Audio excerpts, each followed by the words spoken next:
Hey, welcome back to the series of Principles of Management. In the last video, we learned about techniques of scientific management. In this, we'll learn about 14 principles of management. By the way, this is OBC online business class. If you are still not subscribed, please consider it. It means a lot for us. In today's topic, it's all about 14 principles. This 14 principles was given by Henry Fayol. He was born on 1841 and he was a French management theorist. His main contribution is 14 principles of management. So today, let us discuss about 14 principles of management. Initially, you may find difficult by seeing this 14 principle, but once you know, trust me, it's very easy. Without further ado, let's start with 14 principles of management. The first point is division of work. When we divide the work into small jobs or a small task to trained specialists who have knowledge to perform such jobs, this division of work leads to specialization. As per the Taylor, work will be done faster, quicker, better because specialization is the most efficient way to use human efforts. Because of the division of work into small parts or a small task, so this helps the employees to become a perfect in the job and complete the work fast. That leads to less error or less fault. That's why in every business organization there will be a specialist in different tasks or in different areas like finance, marketing, production, human resource development. Okay, I'll make even simple with this example. Consider organization as a movie making team. Why movie? Because that's the area which everybody knows, right? Here job will be divided into small parts. Like for the particular scene, cameraman will operate a camera, audio guy will record audio, lighting will be provided by lightist, makeup artist will do makeup things, actor will act, and the director will control all by monitoring them. This is how in real situation organization work. Moving on to second point, authority and responsibility. The word authority means power. Responsibility means duty. Every person should balance authority and responsibilities in an equal way. Otherwise, excess authority always creates dominant position or even sometimes misuse of power. In the rare case, responsibility without power leads to slavism, that leads to lack of work. There should be balance between authority and responsibility. An organization should build safeguards against abuse managerial power. At the same time, managers should have necessary authority to carry out his responsibility. Usually, there will be two types of authority. Official authority, which is authorities to command, and a personal authority, which is authority of individual manager. Suppose if we look at an example, we'll consider two persons. One person is a sales manager and another person who is a wholesaler. If sales manager tried to sell a product to the wholesaler, in this case, we'll consider wholesaler is negotiating in the credit limit up to 60 days. But the organization has given authority to the manager to provide a credit limit up to 40 days. This shows an imbalance in organization and managers because there is not enough authority in this case. Managers should take permission after 60 days of credit limit. Similarly, company can't give authority to the manager up to 100 days. Moving on to third point, that is discipline. Discipline means obedience.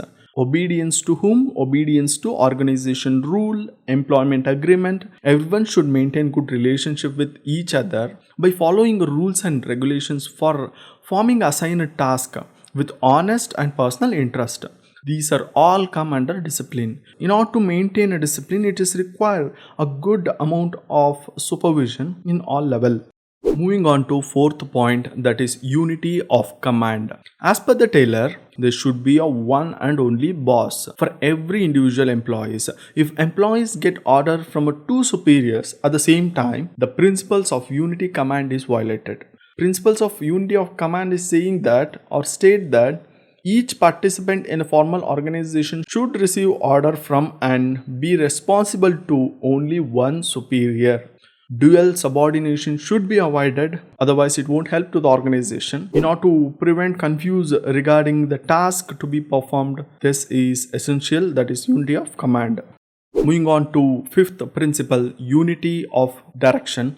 All the unit of organization should be moving towards the same objective through coordination and focus efforts. Each group of activity having the same objective must have one head and one plan. Otherwise, it will lead to a division that will end up in confusion. That's why this unity of direction ensure unity of action and coordination among organization and employees at different levels. Moving on to sixth principle, subordination of individual interest to general interest. Everybody in this earth have different interests like that. Every worker have individual interest, one who are working in company. In the same way, company has their own objective. For example, the company want to get a maximum output from its employees at the same salary or cost. On other hand, an employees may want to get maximum salary while working the least. So that's why grouping the interest towards a common goal will help to achieve objective of organization. That's what this point says. Subordination of individual interest to a general interest. Basically, it says moving all individual interest towards a general interest. Moving on to seventh principle, remuneration of employees. Remuneration means salary or wages. The overall pay and the compensation should be fair to both employees and organization. All employees should be paid fair wages, which should get them at least a reasonable standard of living. At the same time, it should be within the paying capacity of the company. Moving on to next principle, that is centralization and decentralization. The concentration of decision making authority called centralization. The common feature of centralization is he will be taking all the decisions and the whole authority is with his hand. But in the decentralization, the authority and the responsibility will be splitted. So that's why they must balance the centralization and decentralization. In general, large organizations, they usually have decentralization rather than the centralization, because large organizations have a huge workers group. In order to control that, they will decentralize the power, the authorities and the responsibility to the subordinates. Rather, in the small organization, instead of decentralization, they will consider centralization, because for a few people, they don't need to decentralize the power, authority and the responsibility to others in order to maintain a large number of employees. Moving on to next point, that is scalar chain. In every organization, there will be a superior and subordinates, which has a formal line of authority from highest to lowest rank. This is known as scalar chain. Usually in every organization, they should have a chain authority and communication that usually start from top to bottom, like manager to subordinates. Okay. Let us consider an example. As we showing in this chart, A, who is a head, he has a two line of authority under him. One line consists of B, C, D, E, F and other line authority is L, M and O, P. In this situation, if he wants to communicate with O, then it has to travel all the way from E to A and then L, M, N, then to O. This is due to scalar principles or scalar chain. Taylor also says that should not be violated in normal situation or normal course of formal communication. However, it can be violated in emergency case. Suppose E can directly contact O in order to save the time in emergency situation. This is called a gangplank. This is important, gangplank. When you break a chain link between a communication or formal communication, that is called a gangplank. Usually, worker cannot directly contact CEO of company. There will be a formal level in order to contact. He must contact the supervisors, then the managers, then director. This is a formal step. In emergency case, worker can directly contact CEO. Moving on to 10th principle, that is order. As per the Taylor, people and material must be in suitable place at appropriate time for maximum efficiency. This principle says about a place for everything and everything in the place. If there is a fixed place for everything, then there will be no difficulty in activities. This will lead to increase in production and efficiency. Basically, if we take an example, instead of placing a car key every day in different place, try to place that in a fixed place so that it will be easy to find. That's why order is very important factor.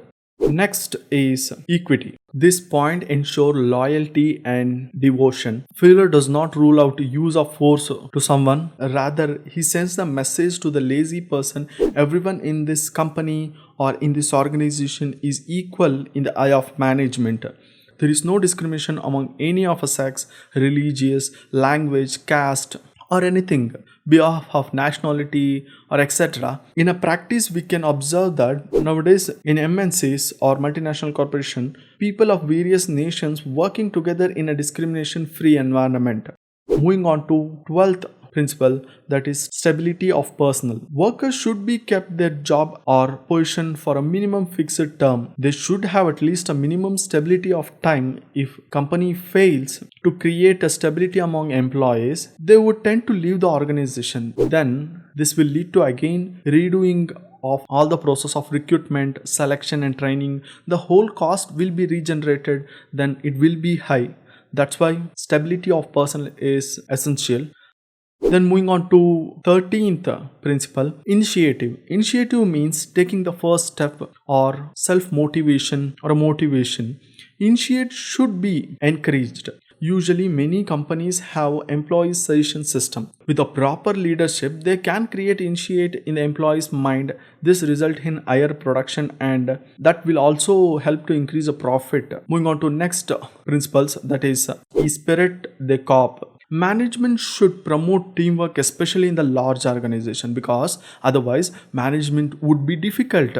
And also managers should replace I with we in all his conversation with employees to raise the team spirit. This will increase the spirit of mutual trust and belongings among the team members.